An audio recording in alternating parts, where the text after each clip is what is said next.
The Dirt with me, Mike Howell, an economics podcast where I present the down and dirty agronomic science to help grow crops and bottom lines. Inspired by economics.com, farming's go-to informational resource, I'm here to break down the latest crop nutrition research, news, and issues, helping farmers make better business decisions through actionable insights. Let's dig in.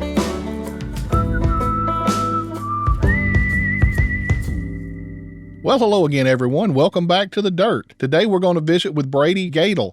Brady is new professor of soil fertility at North Dakota State. Brady, welcome to The Dirt. It's great to be here, Mike. I appreciate you taking the time to have me join you on your show. I look forward to our visit. Brady, if you will, introduce yourself to our listeners and let them know how you got where you are today. Sure thing. Well, my story of getting where I am today isn't quite a straight line, and as most people, I think, experience in their lives, I never really expected to be sitting in the chair I am today. But as you said before, I am a new assistant professor of extension soil science at NDSU, even though I've been at NDSU for about 5 years now. So grew up on a dairy farm in Wisconsin, so I've been involved with agriculture pretty much since the day I came home from the hospital.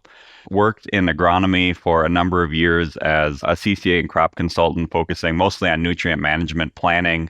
And in the state of Wisconsin, that's kind of a required thing, especially with all the manure we apply. So I really cut my teeth in fertility management on the side of manure applications and helping dairy farmers manage that. After a few years of working there, finishing up my degree at the University of Wisconsin, River Falls, I really started thinking about continuing on my work in grad school, really with the goal of moving into an extension role. So that pursuing of grad school is what led me to NDSU to work with Dr. Abby Wick and Dr. Dave Franzen on an interesting project that kind of coupled soil health and soil fertility together. So that would have been in 2019, 2020. Had the opportunity to take a research technician role here at NDSU working under Dr. Abby Wick, which allowed me to stay around, finish up my PhD under Dr. Dave Franzen, and then eventually move into the role that he held for over 30 years. So I definitely have big shoes to fill, but I'm excited to be here and continue working with all the great people in North Dakota that I've met over the past 5 years. We are definitely familiar with Dr. Franzen. We have had him on the show a time or two in the past and had some great episodes with him. Brady, you talked a little bit about starting off in manure management, and that's one thing that we haven't spoken a whole lot about on the program so far. Give us a quick rundown what growers need to be aware of when we're talking about manure management. There's a couple different ways to think about it. I mean, first of all, from the agronomic side of manure management is just trying to balance that fertility that you're getting from the manure. So most of what we worked with was cattle manure. And trying to balance that manure, you can't satisfy all of your nitrogen requirements with just manure without getting into issues with phosphorus and overapplication. The history of dairy farming in Wisconsin, we have a lot of fields that are exceedingly high in those phosphorus levels. So continuing to apply manure to those fields can start leading to issues with phosphorus loss and that type of thing. But then also, since you have this great resource, you want to apply it as a nitrogen source. So really trying to apply that manure where it's going to be most economically useful, and then balancing that with the fertilizer as well. So I enjoyed it from the part of it. It's kind of a puzzle, what works best for the farmers from a logistic point of view, but what also is going to maximize the value we're getting from that manure. And really shifting the mindset away from manure as a waste product, we need to get rid of it, to this is a way that we can actually reduce our costs by using this manure as a fertilizer source and taking that economic into consideration. Well, that sounds like a potential topic for another episode down the road. We could probably talk for several minutes about that one. Brady, let's move in and talk a little bit about some of your previous research. You mentioned that you got your PhD there at North Dakota State, and you also worked as a research associate, so I'm sure you've had quite a bit of research experience. Anything you want to talk about in your research work? I think there's a lot I could cover, but again, how many minutes do we have to do it? I think the one thing I'd really like to highlight about my previous research, and I think this alludes a little bit to moving forward too, is nearly all the research I do is very applied. It's to answer a question that producers have in North Dakota. And really my goal for my career and everywhere I've been working up to this point is really to serve the farmers and the stakeholders and the crop consultants with what they need in order to do the job the best that they can. So all of my research projects aren't necessarily aimed at answering abstract questions, but rather we're having this issue, let's try to solve it, or we see this issue coming down the road. What new management or tweaked management can we do to help those folks out? And I think a good hallmark of that is the research that we completed last year looking at nitrogen rates on malting barley, specifically two-row malting barley. Traditionally, it's always been six-row type varieties that have been grown in North Dakota. All of our recommendations up until that point were based on six-row systems. So as the malting producers are making contracts for two-row barley and starting to become the dominant crop, we really saw that need to provide our producers with up-to-date, regionally, scientifically based nitrogen recommendations. Over 4 different site years, we established some just basic N-rate studies. And what we did different with this, and what's kind of unique to the North Dakota system right now, is we base those barley recommendations on economic optimum nitrogen rates. So it's been done a lot with corn. Sunflower currently has some economic rates as well, as does wheat, but we're one of the first areas to then apply the same thing to barley. And that has gained a lot of interest from different barley groups as well, that we're really looking at the economic side of things and also applying the fertilizer that's going to make us the most money. In a lot of cases, it's also going to be potentially at a lower level, making sure that we're maximizing the efficiency we're getting from that as well. So it's kind of a win in both worlds when we start thinking about the demand and the interest and making sure we maximize nutrient use efficiency. Is if we maximize that economic efficiency, we can also look that we're not over applying and that we're trying to use our fertilizer as efficiently as possible. Brady, you mentioned two-row barley and six-row barley, and we don't grow a whole lot of barley here in South Mississippi. I don't know that I've ever been in a barley field. If you will, tell us what you're talking about on the difference between two-row barley and six-row barley. Yeah, absolutely. It really comes down to the plant itself. So it doesn't have anything to do with the way it's produced or the way it's planted. When people think about rows, the mind almost entirely goes to how many rows are planted. But if you were to take stock of barley and if you look straight down from the top as they'd be growing in the field, on a six-row barley, there'd be 6 rows of kernels growing vertically around that head. With the two-row, then there's only 2 rows of that barley growing on the head. So it'd be a structure similar to like a rye or something like that would have. I talked a little bit about how the demand is shifted from that 6-row to the 2-row by the malting folks. And a lot of that has to do with that structure of the head. So with a 6-row barley, you have 2 outside rows and then a row of grains that's kind of sandwiched in between. And those are generally going to be a little bit skinnier kernels or different shaped. And that's going to then affect the malting process. So when we think about malting, the grain is soaked in water, it's sprouted. And if all the kernels are different shapes, different sizes, that rate that it takes up water and sprout is going to be different. So with the 2-row, we get more consistent size from it. And then generally the quality of 2-row barley is a lot more favorable for the malting process. Learn something new every day, and that's what this program's all about, is trying to educate people and learn new things. So, Brady, another thing you mentioned was you're looking at different issues that are going on in North Dakota. What are some of the biggest fertility issues that producers in North Dakota are facing? I think one of them is that economic issue.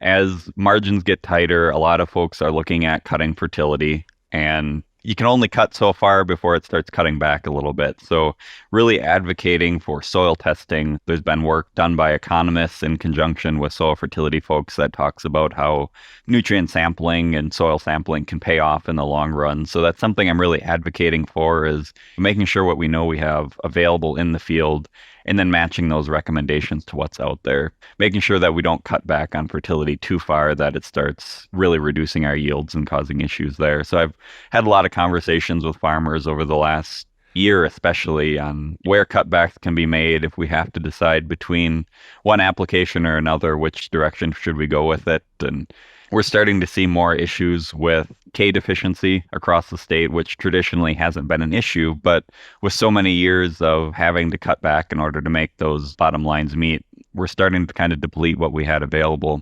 And now we got to think at strategies on how we can replace that and at what rate it's going to need to come back in order to bring those yields back to the same levels we were before. Another thing is just the changing weather patterns we've been seeing across the state. We've had everything from incredibly dry years to incredibly wet years, and that's affecting the way the residual nitrates are remaining in the soil. So traditionally in North Dakota, what we would soil test in the fall for nitrate levels, we could expect it to be about that same thing in the spring. We have the fortune or misfortune of a lot of months of winter up here where essentially we're pausing everything that's happening in the soil. And when we're getting later winters, warmer winters, more spring rains, it's really changing the amount of residual nitrogen that we have in the soil. And that's causing us to rethink our strategies for cropping. So out west, for example, they're dealing with much higher residual nitrates than they've had in the past, which is starting to cause issues with soybean yield, having too much nitrogen as you rotate into soybean. In other parts of the state, we're losing that bank that on other years that we expect to have. And that kind of, not to lap back around too much, but that's some other research that we've done looking at as we add more cover crops into these systems as well. How is that going to affect our nitrogen cycling? You know, are we capturing it and being able to use that nitrogen in future years? Is it disappearing? And it's a black box that we haven't quite cracked yet. Brady, we have done several episodes talking about reducing fertilizer rates and people having to do so because of economics. We often refer to the soil as that bank for nutrients. And just like our checking account, if we're constantly pulling out of that, one of these days we're going to hit that point where there's nothing left to pull out. So what do growers need to keep in mind if they've been cutting some of these rates back and maybe starting to see some deficiencies like you mentioned? How can they correct that before it gets too late? I think the first step is just to look at your cropping rotation and at a minimum, apply what you expect that you're going to remove from that year. That would be the smallest amount of fertilizer that we should be applying in order to make sure that we don't deplete those levels. If you're already at a depleted level, it's going to take above and beyond what that crop is going to remove in order to bring that bank account back up to a level where we have a little bit of wiggle room. But I think at minimum, just every year applying what you've removed if you can. If you have to skip a few years because of economics, hopefully that level is high enough that it'll be able to float you along. I'm definitely not advocating for going out and applying a lot of fertilizer at once in order to bring those levels back up, but definitely small additions over a number of years is going to hurt the pocketbook the least amount and help to bring us back to where we need to be. One thing I want to point out, and we don't want to get too deep off into this, but we all know that fertilizer prices went really high a couple of years ago. Fortunately, when that happened, we had some great commodity prices to go along with it. We don't have the same level of commodity prices we did a couple of years ago. Hopefully, we're going to get that turned around here before long, but we've also had some reduction in the cost of fertilizer prices. And I heard somebody talking the other day. We look at how much the grain prices have came down versus how much the fertilizer prices have came down, and it's really not a fair comparison to look at that. And it's really a good time to start putting out some of these fertilizer nutrients that you may have skipped in the past few years. Yeah, absolutely. I mean, you got to take advantage of the situation while you can, and definitely the supporting the soil is going to help us support our cropping systems in the long run. Well, Brady, we know you're just getting started there at North Dakota in your new role. What are some of your plans that you have as you're getting started? Well, anytime somebody comes into a new role, I think we have more ideas than we have time or money to make it happen. But I feel really fortunate that I've come in with a strong foundation underneath me, a good understanding of the state, and a lot of folks that have had a lot of success in the state before. I have a lot of good mentors as well. So that's helped me really build a network in the state of North Dakota between the farmers that I know out here, the different crop consultants and that type of thing. So that kind of leads me to my first goal of coming into this new position, is having conversations with those folks and really understanding what they need from extension. What research can we do? What outreach can we do to really serve the needs of the state? So I have intentions to do kind of a needs assessment, to have those type of conversations throughout the winter in conjunction with the different workshops and such that we're putting on. Also working with several other new folks here at NDSU, Dr. Rob Prue over in Ag Engineering, along with Dr. Carlos Piers. He's the soil health specialist who started about the same time as I did. We're looking at developing a North Dakota on-farm research network. And the goal of that is going to really to empower farmers and producers to do on-farm research to help them answer questions very specific to their operation. So as more of these different types of soil amendments and additives and crop growth enhancers come onto the market, we're really encouraging producers to look at that in replicated studies on their farm to see if it's going to work in their location. North Dakota, we're very diverse in soil type, in climate, in the different crop rotations we have throughout the state, that it's very difficult for us to make a blanket recommendation across the state. And with the ball rolling so quickly on some of these products, really setting up that network of farmers to look at them themselves to see if they're going to work for their particular operation, I think is going to be the best way that we can really make sure the farmers are doing the best that they can for their operation. Well, Brady, that sounds like an awful lot to get going here in the short run. We wish you all the luck getting those programs going, but sounds like you've got a plan in place, and that's the first step to getting off to a successful start. So, Brady, we've talked a good bit today about what your plans are and what's going on. Is there anything that we've missed or any closing comments you want to leave our listeners with? I think I'd like to send out my appreciation to all the folks in North Dakota that have supported me along the path. And North Dakota has a really strong extension network. We have a very rich agricultural history, and I'm very happy to continue being involved in that and hopefully improve it for the future. Well, Brady, thanks so much for joining us today. We wish you all the best in your new role, and if we can do anything to assist you along the way, don't hesitate to reach out. Listeners, we appreciate you tuning in this week. If you will, please hang around for just a couple of minutes, and we'll move right into segment 2. Listeners, I hope you enjoyed the first segment of today's show. If you did, please take a minute and give us a rating on your favorite podcast channel or app, and give us some feedback as well. We want to hear from you to help make the show even better. And don't keep it to yourself. Please share these episodes with coworkers, family, friends, anyone you think may benefit from the information we're sharing here. Don't forget to visit our website, Nutrien-economics.com, to help find the latest crop nutrition news and research information, as well as market updates, a growing degree day calculator, a nutrient use calculator, a rainfall tracker, and much, much more. It's all at Nutrien-economics.com. Most episodes of The Dirt are now available for CCA credits. Visit our website and click on the Agronomics tab to find these CCA credit opportunities. And if you have a question, you can ask one of our agronomy team members. Simply ask your question, and one of us will get back with you. Thanks for listening. Now, segment 2 of The Dirt. Listeners, welcome back for segment 2. As you are well aware by now, we are continuing our tour across North America, looking at different research farms associated with agriculture and talking about what these research farms do to benefit producers in the United States and Canada. Today, to help us do that, we've got Greg Kohler with us. Greg is with the University of Maine. Greg, welcome to The Dirt. Greg, if you will, introduce yourself to our listeners and tell them a little bit about what you do and introduce the experiment station we're going to be talking about today. Sure. My name is Greg Kohler. I am the farm superintendent at the University of Maine Highmore Farms here in Monmouth, Maine. Highmore Farm, a research university station. We do primarily focus with apples, vegetables, and small fruit research for the state.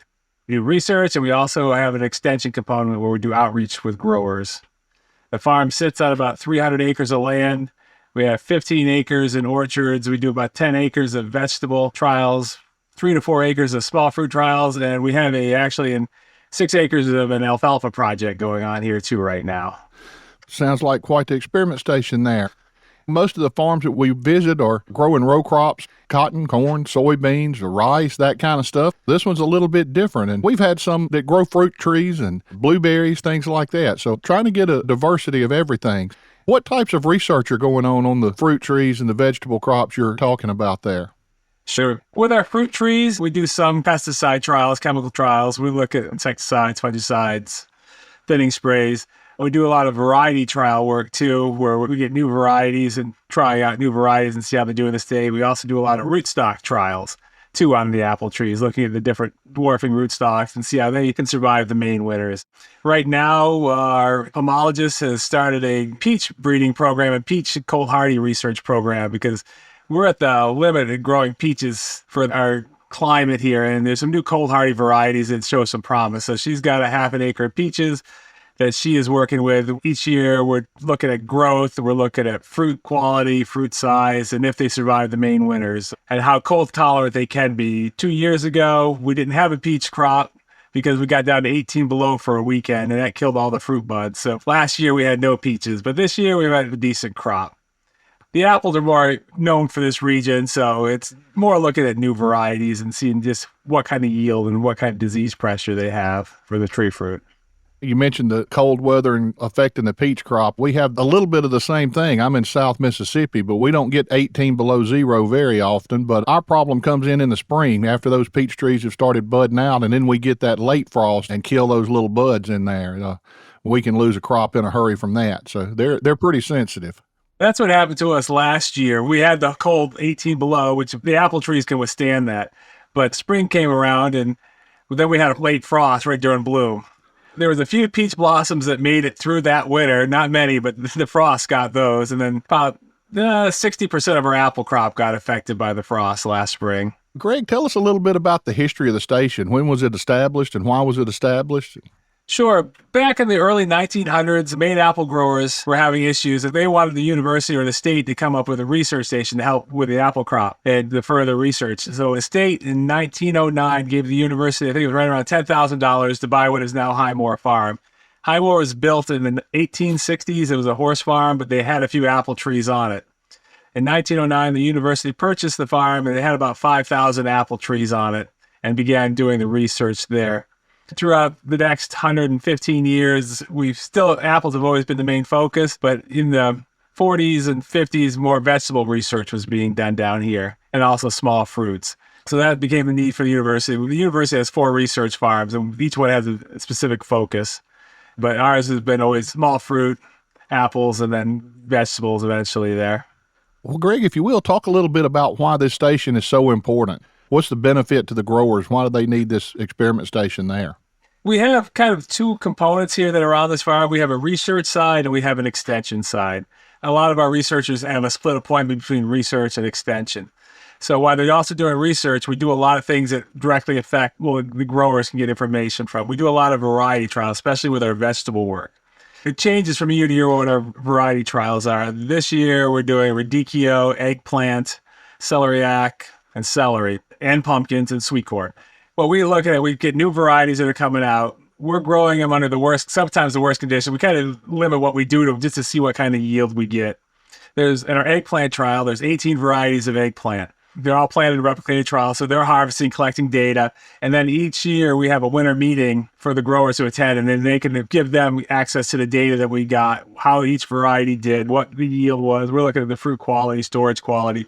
So the growers, we're directly giving that information every year, what we've done for that year. They're getting what's going on here at the farm, so they can help make their decisions for the next year.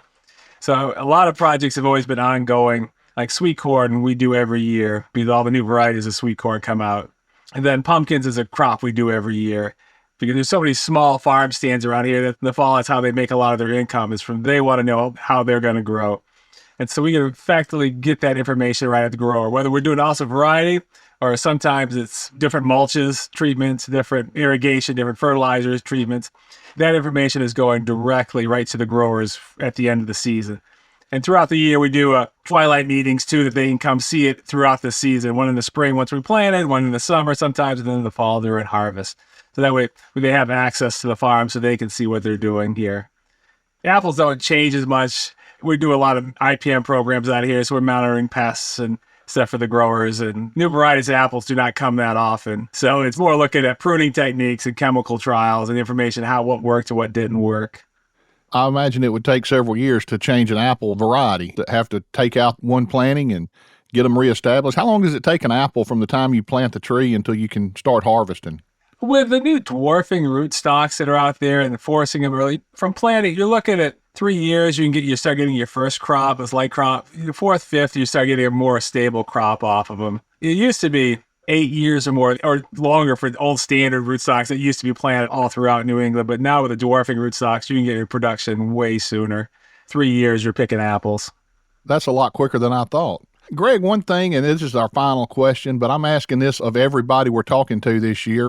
We know the future of agriculture is changing. We're seeing new technology in agriculture coming out every day. We know that urban sprawl is a big problem. We have people coming closer and closer to our farms, and that's presenting new challenges as well. What are these research farms going to have to do to keep up with this changing pace of agriculture and stay functional and benefit the producers in the next 50 years? We're really going to have to look at less chemical use, because the biggest thing, when you get neighbors encroaching, land goes for sale, and then as soon as you get a new neighbor, they're concerned about the pesticide use. So we really concentrate on reduced pesticide use, because when people see a sprayer go out and they can see it, that always gets their attention. So we do a lot of IPM work, integrated pest management, where we're only spraying when we need to get sprayed. Well, because an economic threshold hits that, we need to spray. Getting that out there helps ease some tension. Maine is kind of different because we don't have as much urban development yet. I mean, the population of Maine is 1.3 million for the whole state, which is one of the largest states in the union here. We have population centers, and the farms tend to be on the outsides of some of these cities. So we don't get the encroachment quite so bad up here, but you do get some. And Maine farms too there's not very sprawling big farms, especially with small fruit and vegetable farms in this area. If you go up to Aroostook County, where you got the potato farms, where you got 1,000+ acres of farms up there, nothing but potatoes, and you go down east where you got blueberries that are 5,000 to 10,000 acres of farms there. They have their different needs. But with us, we have a lot of concentrated small farms that are multifaceted, that have apples, that have vegetables, that have animals. So we got to kind of address that. We're not doing the large scale agriculture for apples and small fruit and vegetables here. So we concentrate all of our information for the smaller growers. A lot of farms are 5 acres or less up here. You get some bigger farms, yes, but the majority are under 5 acres. So we're kind of centered to them a lot for our work, especially with the vegetables and small fruit, working with high tunnels to extend the growing season for that, because our growing season can be painfully short up here in Maine. So we do a lot of work with that, trying to get the market. A lot of them are going from right to farm stands, farmer markets, growing for certain restaurants. So we kind of help them with that. So I think that's for us where we focus. Our research is going to be for the smaller farmer to get most bang for their buck, to keep them surviving. But agriculture today is, I always watch out west, I like to follow farms and stuff. These big farms, it always amaze me, especially when you look at the size of the equipment and stuff. It's always really neat to see that stuff. But ours is always so much more compact here and small. It's hard to fathom some of that. I grew up in Northeast Ohio. I had an uncle that had a dairy farm and an uncle that had an apple orchard. And I decided I didn't want to milk cows 7 days a week. I liked the apple side and the vegetable side a little bit better. And so that kind of stuck with that. It's hard to get a vacation from that dairy. It is. I told you that was going to be my last question, but I did come up with one other question while you were giving that answer. For our listeners, we're recording this toward the end of September. It's fall, officially fall now, and I know Maine is one of the travel destinations to go see the fall colors and everything. Greg, can you give us an update on the fall colors? Has it started to change yet? Is it still too early? When do we need to come to Maine? It kind of seems later this year. I mean, you'll start to see trees turning, but in our area, we're only maybe 25-30% in fall color. For us area, we're in central Maine between Portland and Augusta. We're about 45 minutes away from the coast. But October is probably the best time of the year to come to Maine. I think up in the mountain area, up in northern Maine, I think they're probably like 50 to 60% right now, but they're a little bit cooler than us down here. Anytime in October is probably one of the best times to come to Maine. Got low bugs, the black flies are gone, mosquitoes are gone. You got the beautiful fall color. It's a good time to come to Maine. You got the coast, you got Acadia National Park to go visit. Then you go inland up to the Moosehead region, and it's just beautiful up through there. Well, Greg, I'll have to get that on my calendar. I don't think I'm going to be able to make it this year, but maybe next year I can get up there and see some of the fall colors. Oh, yeah, no, it's great. If you come up in October, the first week of October, Freiburg Fair is one of the bigger, last fair in the state. It's one of the bigger agricultural fairs in New England. It's a really fun place. The amount of animals and stuff that they get there for that is really nice. Greg, we sure appreciate you taking time to visit with us today. Listeners, we appreciate you tuning in. And as always, if you need more information on anything we've talked about today, you can visit our website. That's nutrien-economics.com. Until next time, this has been Mike Howell with The Dirt.